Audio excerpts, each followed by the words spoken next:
Hi viewers, welcome to BRK health. ఈరోజు మనం చాలా ముఖ్యమైన దంత ఆరోగ్యంపై మాట్లాడుకుందాం. పలుకులో చిరునవ్వు అంటే మనదైన సొంత సంపద.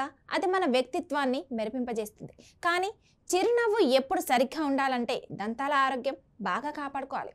దంతాలు కేవలం ఆహారం నమలడానికి మాత్రమే కాదు. దంతాల్లో ఏదైనా సమస్య వస్తే అది మన శరీరంలో కూడా తీవ్ర ప్రభావం చూపుతుంది. అందుకే దంత ఆరోగ్యంపై అవగాహన పెంచుకోవడం చాలా అవసరం. ముందుగా మనం తెలుసుకోవాల్సింది ఏమిటంటే మన దంతాలు ఎలా పనిచేస్తాయి. మన దగ్గర మొత్తం 32 దంతాలు ఉంటాయి. వీటిలో ముందు భాగం దంతాలు ఆహారం కట్ చేయడానికి, వెనుక భాగం దంతాలు ఆహారాన్ని మెత్తగా నమిలి మింగడానికి సహాయపడతాయి. ఇవి గట్టిగా ఉండాలని మాత్రమే కాదు, ఆరోగ్యంగా ఉండాలి. అయితే మన ఆహారపు అలవాట్లు, శుభ్రత మీద నిర్లక్ష్యం వల్ల ఇన్ఫెక్షన్స్, దంతలోపాలు, దంతనాళికలు మొదలైన సమస్యలు వస్తాయి. ఇప్పుడు చెప్పదగ్గ విషయం ఏంటంటే ప్రపంచంలో ఎక్కువ మందికి దంత సమస్యలు ఎదురవ్వడంలో ప్రధాన కారణం ప్లాక్ అనే బ్యాక్టీరియా. ఇప్పుడు మన చెప్పదగ్గ విషయం ఏమిటంటే ప్రపంచంలో ఎక్కువ మందికి దంత సమస్యలు ఎదురవ్వడంలో ప్రధాన కారణం ప్లాక్ అనే బ్యాక్టీరియా. ప్లాక్ అనేది మన దంతాలపై ఉండే తెల్లటి సన్నని పొర. ఇది రోజువారీ శుభ్రత లేకపోతే పెరుగుతూ కాలుష్యంగా మారి దంతాలు, దంతముందులు పాడుచేస్తుంది. ప్లాక్ ఉండడం వల్ల దంతాల చీలిక, దంతపు, జీర్ణపు ఇబ్బందులు మొదలవుతాయి. ప్లాక్ వల్ల కేవలం దంతాలు పాడవడమే కాదు, మన ముక్కులో దుర్దనం, దుర్గంధం కూడా వస్తుంది. ఇది మన సామాజిక జీవితానికి ఎప్పుడు మంచిది కాదు కదా.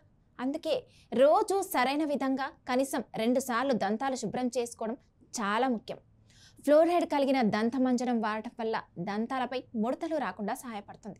దంతాల మధ్యలో చిక్కుకున్న ఆహారం బయట పెట్టడం కోసం దంతతంతులు ఉపయోగించడం మరింత అవసరం. ఇది మన దంతాల మధ్యలో ఉండే ప్లాక్, ఆహారం మిగుల్ని తొలగిస్తుంది. అయితే పెద్దవారంతా దంత వైద్యున్ని కొన్నిసార్లు సందర్శించడం కూడా ఎంతో ముఖ్యం. అందులోనే హెల్దీ దంతాలను చూడటం, ప్లాక్ తొలగింపు, దంత పరిశీలన జరుగుతుంది. అదే కాకుండా ఎవరైనా పళ్ళ మధ్యలో నొప్పి, ఉబ్బరం, రక్తస్రావం ఉంటే తక్షణమే వైద్యున్ని సంప్రదించడం చాలా ముఖ్యం.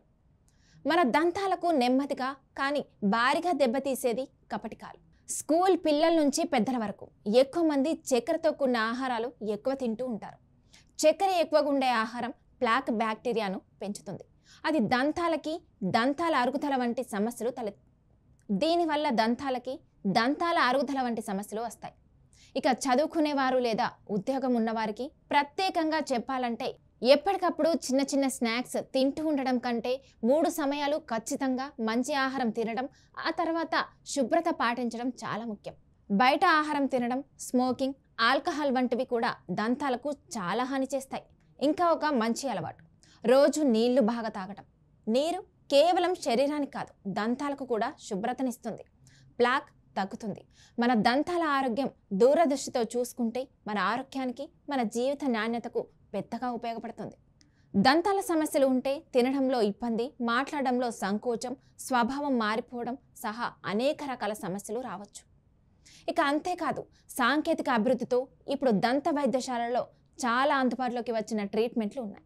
దంతాల సమస్యలు ఉన్నప్పుడు వయసుకి తగ్గకుండా వైద్యులను సంప్రదించడం చాలా ముఖ్యం. వైద్యులు చెప్పే సహకారంతో రూట్ కెనాల్, క్రౌన్, ఫిల్ చేయడం వంటివి చేసి తక్షణమే చికిత్స చేయవచ్చు. మరి చివరగా ఒక ముఖ్యమైన విషయం చెప్పాలి. మన పిల్లలకు చిన్నప్పటి నుంచే బ్రష్ చేసుకునే అలవాటు చేయించడం, ఆరోగ్యకరమైన ఆహారం ఇవ్వటం చాలా అవసరం. ఇది వారిలో మంచి హాబీగా, జీవితాంతం ఉండే ఆరోగ్య అలవాటుగా మారుతుంది. కాబట్టి తల్లిదండ్రులు, పెద్దలు పిల్లల దంత ఆరోగ్యంపై ప్రత్యేక శ్రద్ధ తీసుకోవాలి. మన చిరునవ్వు మన మనసుని, మన జీవితాన్ని ప్రతిబింబిస్తుంది. అందుకే దంతాలను కాపాడుకోవడం మన జీవితానికి ఎంత ముఖ్యమో మర్చిపోవద్దు. రోజు సరైన శుభ్రత పాటించండి, ఆరోగ్యకరమైన ఆహారం తినండి, అవసరమైతే దంత వైద్యుల సహాయం తీసుకోండి.